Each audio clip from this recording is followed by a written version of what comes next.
তখন থেকে। ওনার যখন বয়স 2.5 বছর? হ্যাঁ। তখন থেকে? হ্যাঁ। কি নাম তোমার? আমার নাম হাসনা। কেন ওনার সাথে কেন? কারণ আমার মা বাবা ছিল না, ওনার বাড়ির সাথে একটা গাছ ছিল, ওই গাছে আমাকে কেঁদে নানি রেখে দিয়েছে। তারপর আমি আর তার সাথে থেকে থেকে তাদের ঘরে খেয়ে খেয়ে বড় হয়েছি।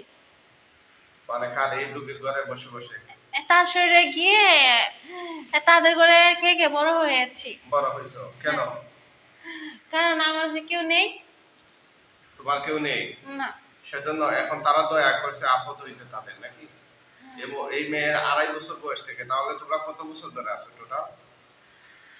আমার বয়স 28 বছর 6 মাস হয়ে গেছে। 28 বছর 6 মাস? হ্যাঁ। আচ্ছা, মানে ওই তার সাথে আছো?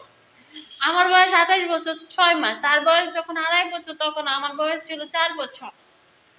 আচ্ছা আচ্ছা আচ্ছা। তখন মানে তুমি বড়, হাসনা যেটা আমি বড়। হ্যাঁ। মানে কয়জন আছো তোমরা টোটাল? কয়জন আছি না, আমি একাই ছিলাম। আর আমার বোনের শরীরে 77 জন জিন বন্দি ছিল। হ্যাঁ।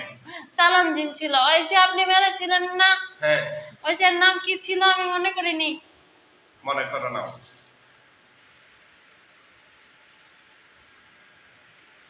মনে করো। মাথার ব্যথায় তার নামটা ভুলে গেছি, ওই বিয়াদব কুলাঙ্গারের নামটা মনে হচ্ছে না? এখন আমি মনে করবই, আমি জার্নি করেছি তো এর জন্য একটু গোলায় ফেলছি। তুমি কি তার শরীরে ভর করে আসছো একদম? হ্যাঁ, বাড়ি থেকে এসেছি। বাড়ি থেকে হ্যাঁ এসেছি। কি যেন তার নামটা ছিল, এই নামটা মেরেছিল যে প্রথমে, তার নাম কি ছিল? লিটন। লিটন। সে লিটন ছিল চালান জিন। সে আমার বোনের আশিক জিন। তাকে সহ আরো 76 জনকে আমার বোনের শরীরে চালান করে বন্দি করে দেওয়া হয়েছিল।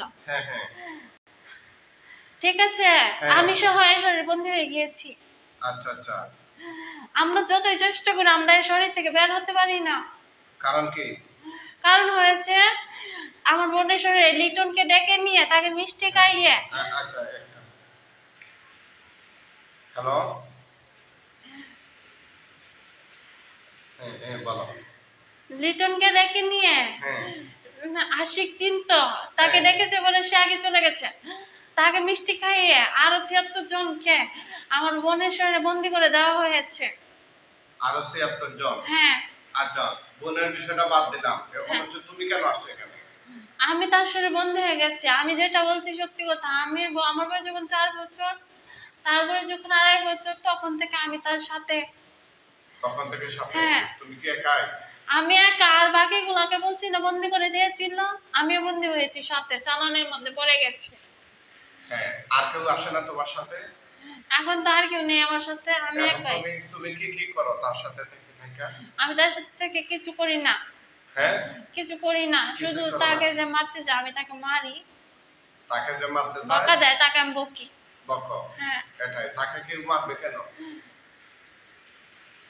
ওই যে জিন্দা যে এটা সেটা করে, হ্যাঁ, তাহলে তাকে বকে যে।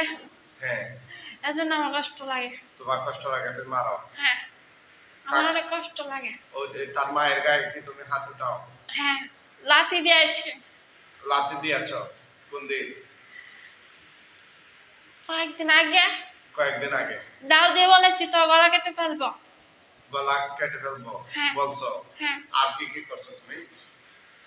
এগুলাই বলেছি। আর কি কি করতে করছো? আর সেই জন্য না বকে, তার জন্য তাকে বাথরুমে নিয়ে হারপিক খাওয়াইতে চেয়েছি। হারপিক খাওয়াইতে চাইছো? হ্যাঁ। কাকে? এই মেয়েকে। এই মেয়েকে? হ্যাঁ। হারপিক খাওয়াইছিলা? না, খাওয়াইনি। খাওয়া নাই? কারণ?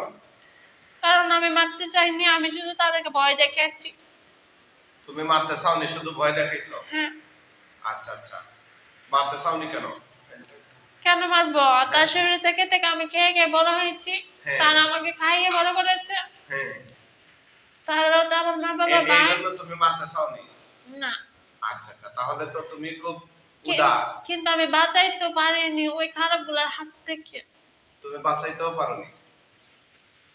আচ্ছা আচ্ছা, তোমার কি খুব কষ্ট লাগতেছে এখন? আমি কি তোমাকে যে বন্দি করেছি, তুমি তো কাঁদতেছো দেখা। এজন্য না, আমি তাদের কথা বলতে গেলেই কাঁদি, আমার তাদের জন্য মায়া হয়, তারা আমাকে খাইয়ে বড় করেছে। এই জন্য তুমি কাঁদো? হ্যাঁ। আচ্ছা আচ্ছা, তাহলে তুমি যে এই মেয়ের শরীরে থাকো, মেয়েটার কষ্ট হয় না এত বছর ধরে থাকতেছো? হ্যাঁ কষ্ট হয়। হ্যাঁ, তাহলে তুমি কেন থাকো তার শরীরে? একটা ভিডিও করে রাখো তো, আমার হাসনাকে যে মারছে এটা তোমার কাছে রেখে দিও, ভিডিও করলে কিচ্ছু হবে না, না চললে হয়। ঠিক আছে, আমার কথা শোনো, এদিকে এদিকে। ঠিক আছে, আমি যা বলি তা শুনবা। এখন হচ্ছে এতদিন ধরে তার শরীরে তুমি কেন থাকতেছো? আমি তো তার শরীরে বন্দি হয়ে গেছি। বন্দী হয়ে গেছো? চাইলে যেতে পারো না? কেন পারো না? আমাকে তো বন্দি করে দিয়েছে। কে বন্দী করে দিয়েছে? হ্যাঁ পূজা। পূজা? এই উজার বাচ্চা কি হিন্দু না মুসলিম? মুসলিম। মুসলিম উজা? হ্যাঁ। ওর বাড়ি কোথায়? ওর বাড়ি কোথায় আমি তো জানি না। ওর বাড়ি তুমি জানো না? হ্যাঁ, না। তোমাকে বন্দী করে দিয়েছে তার শরীরে, তুমি জানো না সেটা? না। কতদিন আগে দিয়েছে? আজকে থেকে আরো 8.5 বছর আগে। 8.5 বছর আগে? কেন বন্দী করে দিয়েছে? কেন? বলবো। হ্যাঁ বলবো। হ্যাঁ বলো, বলো ফেলো। হ্যাঁ, না কেঁদে বলে ফেলো। কেন বন্দী করে দিয়েছে তার শরীরে, বলো সেটা। বন্দি করে দিয়েছে আমার বোনের সংসার অশান্তি মারামারির জন্য, যেন আমার বোন সংসার করতে না পারে এজন্য, সংসার অশান্তির জন্য, হুম, আর সংসারের জন্য উপরে উঠতে না পারে, স্বামী স্ত্রীর অমিলের জন্য, বিচ্ছেদের জন্য। হ্যাঁ, কার? আমার বোনের। তোমার বোনকে? এই মেয়েটা। এই মেয়েটাকে তুমি বোন বানাইছো? হ্যাঁ। আচ্ছা আচ্ছা, তোমার বোনের মতো দেখো। বন্দী করে দিয়েছে যদি বিচ্ছেদ হয়ে যায়। বন্দি করে দিয়েছে যেন এই জিনগুলো তার শরীরে থেকে থেকে তাকে আর তার স্বামীকে একটা গোল চত্বরের মধ্যে বন্দি করে দিয়ে তারা সেখানে রাবণের চিতা দিয়ে তাবিজ করে সেটাকে চালান করে দিয়েছে। হ্যাঁ, রাবণের চিতা দিয়ে? হ্যাঁ। এটা কতদিন আগে করছে? আমার বোনের যখন 5.5 বছর ছিল তখন আমার বোনের একটা ছবিতে কপালে সিঁদুর লাগিয়ে সেটাকে নিয়ে কুড়ে ফেলে দিয়েছে। কোথা বেঁধে দিয়েছে? কুড়ে ফেলে দিয়েছে। তুমি কুয়োর বুঝো না? কুয়োর, হ্যাঁ, কুল। নদীর কুয়োর চিনো? হ্যাঁ হ্যাঁ হ্যাঁ। সেখানে ফেলে দিয়েছে। আচ্ছা, এরপরে? তারপরে আমার বোন বিয়ে হওয়ার আগে আমার বোনের স্বামীর নেওয়ার জন্য দিয়ে একটা বিচ্ছেদের তাবিজ দিয়েছে। হ্যাঁ। আমার বোন যখন বিয়ে করেছে তার 3 দিন পরে স্বামীর নাম সহ একটা তাবিজ দিয়েছে। তোমার বোন মানে এই রোগী? হ্যাঁ, এই রোগী। হ্যাঁ। এই রোগীর নাম সুমাইয়া, আমার নাম হাসনা। আচ্ছা, বুঝতে পারছি। তারপরে ওই উজাকে দিয়ে ডাকিয়ে নিয়েছে। তারপরে ওই আশিক জিন চলে গেছে। তারপর তাকে আশিক দিন কোথায় ছিল? আশিক জিন তো তার সাথেই ছিল, ওই যে লিটন আপনি যে জবাই করেছেন। হ্যাঁ হ্যাঁ হ্যাঁ, আমি জবাই করে দিয়েছিলাম। হ্যাঁ, ওই বজ্জাত লিটন। হ্যাঁ। পরে ওকে সহ আরো 76 জনকে, আমার বোনের আর বোনের স্বামীকে একটা গোল চত্বরে আবদ্ধ করে সেখানে ওই ছেলেটার বংশের লোকের জন্য তাকে দেখতে না পারে সেজন্য পাগলামি করে, সেজন্য বউকে মারে অত্যাচার করে, সেজন্য আবল তাবল চলে, সে সামনের দিকে চললে তার পা কাঁপায়, কেমন কেমন ঝিমঝিম দৌড়ায়। আমার বোনকেও এভাবে মারে ওই জিনগুলা, চলন জিনগুলা, বুঝছেন? এজন্য আমার বোনের জন্য বিচ্ছেদ হয়, এজন্য তারা যেন সংসারে শান্তিতে না থাকতে পারে, তারা যেন উপরে উঠতে না পারে, তাদের সন্তান সন্ততি যেন ভালো না হয় এজন্য এতগুলা জিন চালান করে দেওয়া হয়েছে, বন্দি করে। কোথায় চালান করে দেওয়া হয়েছে? শরীরে। তার শরীরে? হ্যাঁ। আচ্ছা আচ্ছা, ওগুলো কে করাইছে? এগুলা করে আছে ওই যে তাদের বাড়ির পাশে কাদের, হ্যাঁ, মস্তু, হ্যাঁ, কাশেম, হ্যাঁ, তারপরে হচ্ছে আরো হচ্ছে যে সায়েদ, সত্তর, আরো সবাই মিললে সব ঘর থেকে টাকা তুলে সব ঘর থেকে টাকা দিয়ে এটা করিয়েছে। হ্যাঁ, কেন করিয়েছে? যেন আমার বোন ভালো করে সংসার না করতে না পারে, ওই ছেলের সাথে বিচ্ছেদ হয়ে যায়, ওই ছেলে যেন মারে অত্যাচার করে, দুই যেন স্বামী স্ত্রীর মাঝে থাকে আর শত্রুরা যেন নির্দোষ থাকে। এই জন্য করেছে? হ্যাঁ। বুঝতে পারছি, এই জন্য বিচ্ছেদ হয়েছে। হ্যাঁ, আমার বোন ওখান থেকে চলে এসেছে। আচ্ছা, বুঝতে পারছি। এখন যাই হোক, এটা ব্যাপারে আমরা দেখবো কি করা যায়, দেখবো ইনশাআল্লাহ। এখন হচ্ছে তুমি তো ও যা তোমাকে এই তার শরীরে বাম দিয়ে রেখেছে সেজন্য তুমি বের হইতে পারতেছ না, ঠিক আছে না? এখন হুজুরে তোমাকে মেরে ফেলে নাকি কি করবো তুমি বলো? আপনি যেটা ভালো মনে হয় সেটা করেন, কারণ আমি আমার পরিবারের কোনো ক্ষতি চাই না। তাদের পরিবারে খেয়ে আমি বড় হয়েছি, আমি তাদের প্রতি কৃতজ্ঞ। আমি জিন হলে কি হয়েছে, আল্লাহ আমাকে বিবেক দিয়েছেন না, আল্লাহ আমাকে বিচার করবেন না? হ্যাঁ হ্যাঁ, আপনি যেটা ভালো মনে হয়, আমি আপনার বিবেকের উপর ইনসাফের উপর বাদ দিয়েছি, আপনি সেটাই করেন। আচ্ছা আচ্ছা ঠিক আছে। এখন বিষয়টা হচ্ছে তুমি কি আমাকে চিনো? হ্যাঁ। আমাকে চিনো? আমি কে? আপনি মাওলানা মুফতি তাফাজ্জুল আরবি। মাওলানা মুফতি তাফাজ্জুল আরবি। হ্যাঁ। কিভাবে চিনো আমাকে? আপনি আপনার এখানে বাইটা নিয়ে এসেছিল না? হ্যাঁ আমি এসেছি।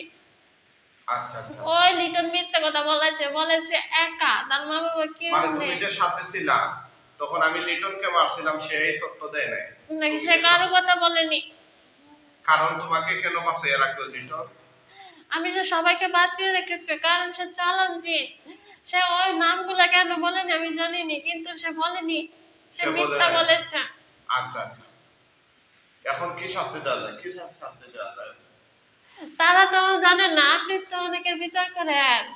আপনি যেটা ভালো মনে করেন সেটাই করেন, আমি এর জন্য আপনার কাছে এসেছি। হ্যাঁ, আমি তোমাকে যদি এই বিনা শর্তে, হ্যাঁ বিনা শর্তে না, শর্তে যদি আমি তোমাকে ছেড়ে দিই, ঠিক আছে, খালাস করে দিই, তাহলে কি আর কোনদিন এই মহিলা, এই মেয়ে, তার বোন, আত্মীয় স্বজন, ভাই বোন, পরিবারের কারো শরীরের ধারে কাছে কি আর কখনো আসবা? আপনি যদি একবার ভালোভাবে আমাকে এর নামটা বলিয়ে দেন, আমি আর আসবেন না। কিন্তু আমার তো তার জন্য মায়া লাগে। না, মায়া লাগবে হবে না, তাইলে আমি মেরে ফেলবো। মায়া লাগে যদি তাইলে মেরে ফেলবো, ঠিক আছে?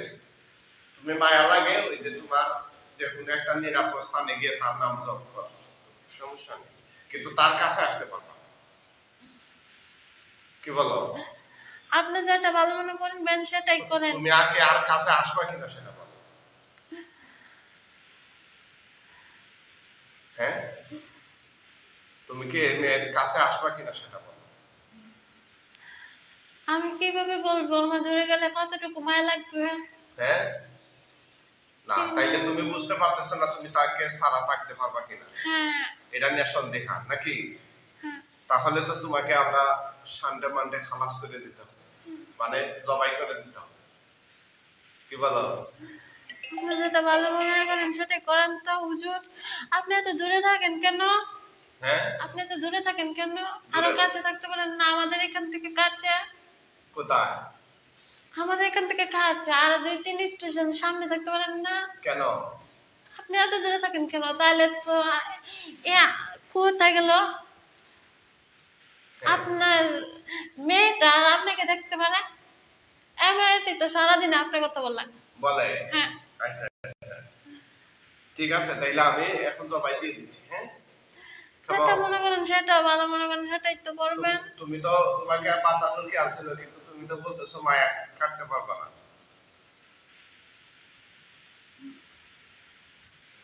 ঠিক আছে, তুমি তো নিজে পারতেছো না। তুমি যদি তার মায়া ছাড়তে পারো তাহলে তো একদম কি করা। আপনার এখানে এত দূরে আসাটাও তো কষ্ট। আবার কে নিয়ে আসবে? ভাইটা আর কত দূরাদূরি করবে? ভাইটার দিকে তাকানো যায় না। হ্যাঁ হ্যাঁ, তোমরা কি ওনাকে ভাই ডাকো? সে আমার ভাই, বড় ভাই। তোমার বড় ভাই? হ্যাঁ, সে আমাকে আদর করেনি, সে তো আমাকে আদরই করাচ্ছে।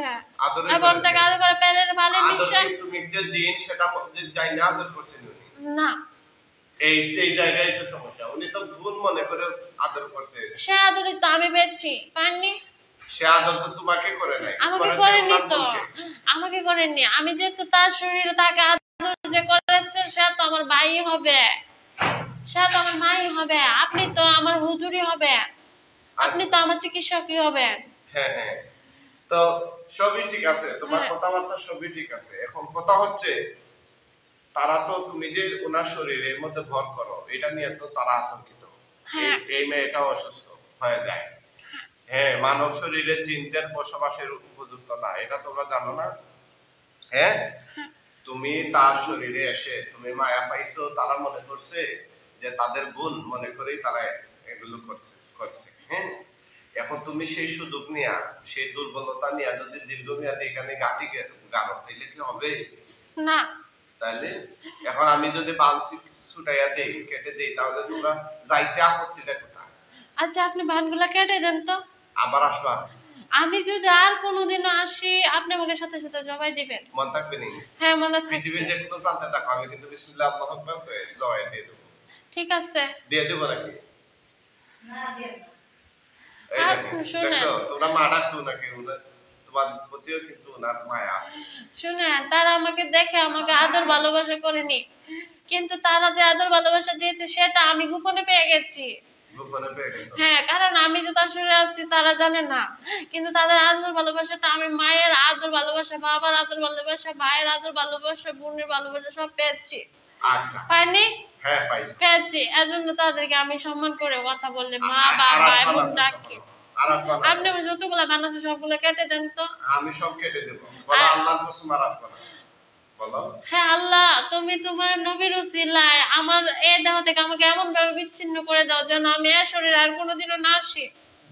আর আসবা না তো আল্লাহর কসম? বলো না, আল্লাহর কসম আসবা না। আল্লাহর কসম বলছি আমি আসবো না, কিন্তু আল্লাহর আপনার যদি মনে হয় আমাকে জবাই দিয়ে দিলে ভালো হবে, জবাই দিয়ে দেন, আমার কোনো আপত্তি নেই। দিয়ে আপনার দিতাম। যেটা ভালো মনে হয় সেটাই করেন। দিয়ে দিতাম। কি বলেন আপনারা? দেখি আমার দর্শক কি বলেন ওরা। থাকলে আসবাই না? ওনারা কি বলবে? আপনি যেটা ভালো মনে করেন, ডাক্তারে চিকিৎসা করবে, ওষুধ দিবে।